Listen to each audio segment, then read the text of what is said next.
Hey everyone, welcome back. We're diving into something a little different today. A uh, a philosophy you might say called the burnt toast theory. Yeah, it's not like a scientific study or anything, but it's a thought-provoking way of looking at those little everyday annoyances we all experience. Okay, so we're talking about things like, missing the bus or spilling coffee on your shirt. Exactly. Those kinds of things, those little things that can really throw off your day. And the burnt toast theory suggests that maybe we should be looking at these annoyances a little differently. Yeah, instead of just getting frustrated, maybe we should consider the possibility that they might actually be saving us from something worse. So like a cosmic protection system. Sort of. It's like the universe is looking out for us in its own strange way. Okay, I'm intrigued. Give me an example. How could something like burnt toast possibly be a good thing? Well, the source material for this deep dive uses a pretty simple scenario. Imagine you're rushing to get out the door for work and you burn your toast. Happens to the best of us. Right, so you're a little annoyed, you have to make another piece of toast. And because of that, you're running a few minutes late. Okay, I'm with you so far. And because you're running late, you miss your usual train or bus. Hmm. And because you miss your usual route, you end up taking a different road. And on that road, you avoid a massive traffic jam or maybe even an accident. Whoa. Okay, so the burnt toast was like a detour sign from the universe. Yeah, you could see it that way. It's like that little annoyance actually prevented you from experiencing something much more inconvenient or even dangerous. That's kind of mind-blowing when you think about it like that. It is, and it really makes you wonder how many times these little annoyances might actually be working in our favor. So it's not about denying the frustration of the burnt toast. It's about recognizing that there might be a bigger picture at play. Exactly. It's about shifting our perspective from immediate annoyance to the possibility of something beneficial. All right, I'm starting to see the appeal of this burnt toast theory. But let's be real. Sometimes burnt toast is just burnt toast, right? Yeah. Not every little inconvenience is a sign from the cosmos. Of course, this isn't about forcing positivity onto every situation. Life is full of ups and downs, and bad things do happen. So the burnt toast theory isn't about guaranteeing a fairy tale ending. It's more about how we choose to respond to those setbacks. Precisely, it's about training our minds to find those potential silver linings, even in the midst of challenges. So how do we actually do that? How do we start applying this burnt toast theory to our lives? Should we all be carrying around pieces of burnt toast for good luck? Haha.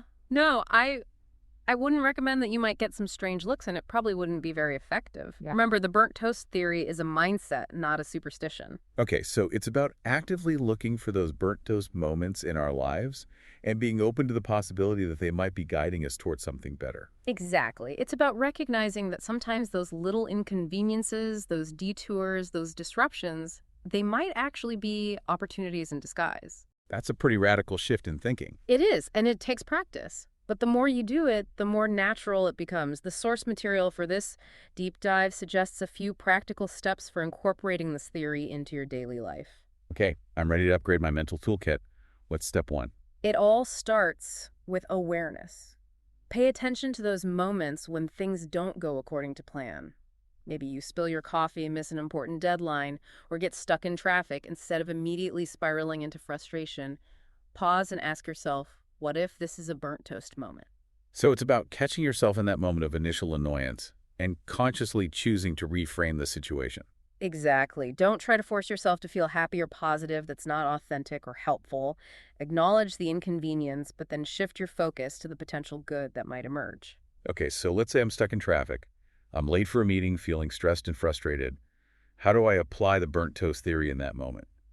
It's not like I can just teleport to my destination. You're right. You can't control the traffic, but you can control your response to it. Instead of fuming about the lost time, ask yourself, what if this traffic jam is actually a blessing in disguise? But what if it's not? What if I miss the meeting and there are negative consequences?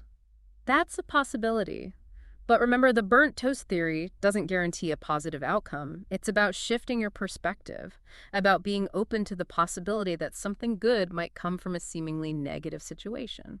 So in that traffic jam, maybe I use the time to make some important phone calls I've been putting off, or maybe I listen to that podcast I've been meaning to check out, or maybe I just take a few deep breaths and enjoy a moment of unexpected stillness. Exactly. The silver lining might be something small and simple, or it might be something more significant.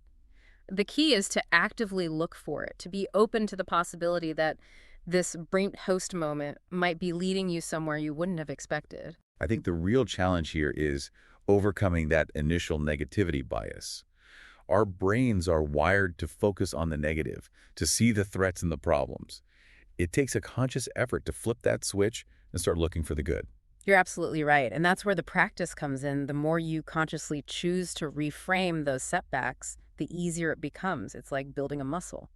It's interesting because as we've been talking, I've been thinking about some of the major turning points in my life. Those moments that felt like setbacks at the time, but ultimately led to incredible opportunities. It's almost as if those challenges were necessary to push me in a new direction. That's a powerful insight, and it speaks to the idea that sometimes those burnt toast moments are actually catalysts for growth and transformation. They force us out of our comfort zones and open us up to new possibilities. You know, there's a quote from the Stoic philosopher Epictetus that comes to mind. Every difficulty in life presents us with an opportunity to turn inward and to invoke our own submerged inner resources. The trials we endure can and should introduce us to our strengths. That's a perfect encapsulation of the burnt toast theory. It's not about denying the difficulty, but rather recognizing its potential to help us discover our own resilience and strength. So in a way, this burnt toast theory is like a modern-day version of ancient wisdom. It's about finding that balance between acceptance and optimism, recognizing that even in the midst of challenges, there's always potential for growth and positive change. Beautifully put, and that leads us to another important question. Is there a downside to thinking this way? Are there potential pitfalls we should be aware of? That's a great point. We've been singing the praises of the burnt toast theory, but I'm sure there are nuances and limitations we need to consider. We've been talking about nuances and limitations to consider about this burnt toast theory. Yeah, it's all been very positive so far, but there are definitely some things to keep in mind. Okay, so what's the biggest danger here? Is it possible to take this look for the silver lining approach too far? Oh, absolutely. One potential pitfall is using the burnt toast theory to justify staying in a situation that's actually harmful or unhealthy. Like what kind of situation are we talking about here? Well, for example, someone might use the theory to downplay a toxic work environment, thinking, well, maybe this awful boss is teaching me valuable lessons about resilience. Right. So they're basically using the burnt toast theory as an excuse to avoid dealing with a real problem. Exactly. It's important to remember that this theory isn't about blindly accepting every negative situation as a blessing in disguise. So there are times when it's necessary to recognize a situation as genuinely bad and take steps to change it. Right. The burnt toast theory should empower us, not trap us. It's about reframing our perspective, not distorting reality. Exactly. So it's about finding that balance between acceptance and action, right? Accepting the things we can't control while also taking proactive steps to change the things we can. Exactly. Another potential pitfall is using the burnt toast theory to dismiss or minimize other people's experiences. How so? For instance, telling someone who's just lost their job, oh, well, maybe this is an opportunity for you to find something better, can come across as insensitive and invalidating. Yeah, that's a good point. It's important to remember that everyone experiences setbacks differently. Right. What might be a minor inconvenience for one person could be a major upheaval for another. So the burnt toast theory is a personal tool for reframing our own experiences, not for judging or dictating how others should feel. That's a really important point to remember. Empathy and compassion are crucial, especially when others are going through difficult times. So in a nutshell, the burnt toast theory shouldn't be used as a shield to avoid uncomfortable emotions, either ours or other people's. Exactly. And it's not about bypassing the negative or pretending everything is okay. It's about acknowledging the difficulty and then choosing to look for the potential good that might exist alongside it. Beautifully put. And that brings us to another important point. The burnt toast theory is not about passivity. So it's not about sitting back and waiting for the universe to magically deliver those silver linings. Right. It's about taking an active role in shaping our own experiences. So it's not just about changing our mindset, it's about changing our actions as well. Exactly. The burnt toast theory provides a framework for thinking about setbacks. But it's up to us to take the initiative to seize those opportunities to create our own silver linings. That makes a lot of sense. It's like we're all given a set of ingredients, but it's up to us to decide what we're going to bake with them. We can choose to focus on the burnt parts, or we can get creative and whip up something delicious. That's a wonderful analogy. The burnt toast theory is about recognizing that even in those moments when things go wrong, we still have choices. Yeah, we can choose how we respond, how we learn, and how we move forward. Exactly. And, sometimes those burnt toast moments can actually lead to some pretty amazing things. It's like that saying, when life gives you lemons, make lemonade. Right. It's about finding the sweetness, even in the midst of sourness. So as we wrap up this deep dive into the burnt toast theory, What's the one thing you want our listeners to take away from this conversation? Well, I think the most important thing to remember is that the burnt toast theory is not a magic formula.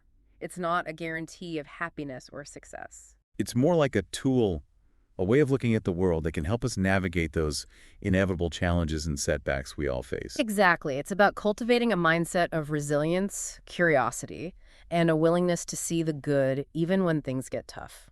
So the next time you find yourself facing a burnt toast moment, whether it's literal or metaphorical, remember to pause, take a breath, and ask yourself, what opportunity might be hidden within this challenge? And how can I use this setback to move forward in a positive way? That's a great takeaway. Thanks for joining us on this deep dive into the burnt toast theory. We hope you found it as thought-provoking and inspiring as we did. Until next time, stay curious and keep your toasters clean. Or maybe not. Haha, yeah, maybe a little burnt toast is a good thing every now and then. Who knows? So we were talking about potential pitfalls of always looking for silver linings. Yeah, we don't want to just put blinders on and pretend like everything's hunky-dory when it's not. So what's the line between healthy optimism and just, deluding ourselves? Well, for one thing, this burnt toast theory, it shouldn't be used as a way to avoid taking responsibility for our own actions. Okay, so if I make a mistake, I can't just say, oh, well, it's probably a burnt toast moment in disguise, and then just do nothing about it. Right. You still have to own up to your mistakes and learn from them. The burnt toast theory is about recognizing that there might be something good that comes out of that mistake, but it doesn't absolve you of responsibility. Gotcha. So it's not a free pass to just screw up and expect the universe to clean up after you. Definitely not. Another thing to watch out for is using the burnt toast theory to invalidate other people's feelings. Like if someone is going through a really tough time, you can't just be like, hey, cheer up, it's probably a burnt toast moment. Right, that's not helpful or empathetic. It's important to acknowledge other people's pain and be there for them without trying to force a positive spin on everything. So basically, the burnt toast theory is a personal tool for navigating our own challenges and finding opportunities for growth. It's not a one-size-fits-all solution for every problem. Exactly, and it's certainly not an excuse to be insensitive or dismissive of other people's experiences. So it sounds like there's a delicate balance here between optimism and realism, between accepting what is and taking action to change what we can. Absolutely. It's about finding that sweet spot where we can acknowledge the challenges we face while also maintaining a sense of hope and possibility. And recognizing that sometimes those challenges, those burnt toast moments, they can actually lead to some pretty amazing things. They can indeed. Sometimes those setbacks, they force us to reevaluate our priorities, to step outside of our comfort zones, to discover hidden strengths we didn't even know we had. It's like that saying, what doesn't kill you makes you stronger. Right. And sometimes those experiences that we initially perceive as negative, they can turn out to be the most transformative experiences of our lives. That's a really empowering way to think about it. Yeah. So as we wrap up this deep dive into the burnt toast theory, what's the key message you want our listeners to walk away with? I think the most important thing to remember is that the burnt toast theory is a reminder that we have more control over our experiences than we often realize, even when things don't go according to plan. We can choose how we respond. We can choose to look for the opportunities hidden within those challenges, and we can choose to use those setbacks as fuel for growth and positive change. Beautifully said. It's about cultivating a mindset of resilience and possibility, a belief that even in the midst of burnt toast, there's always the potential for something delicious to emerge. And on that note, we'll wrap up this episode of The Deep Dive. Thanks for joining us, and remember, keep an open mind, an open heart, and maybe even an open toaster. You never know what amazing things might be waiting just around the corner. Today is your lucky day. Today is the day that our $3 website works for you, paying you directly to your PayPal daily. Imagine $3 ongoing continuous payments to your PayPal account. Imagine falling asleep and waking up to $300 in your PayPal account. How would this make you feel? How could this help you? What bills could you pay? What kind of fun could you have? What does that retirement look like now? All for a one-time payment of $3. This website is DFY done for you, fully built and completely hosted, and never stops collecting payments for you. You have spent $3 on coffee on a regular, but that coffee won't help you create multiple streams of income. Click the link below.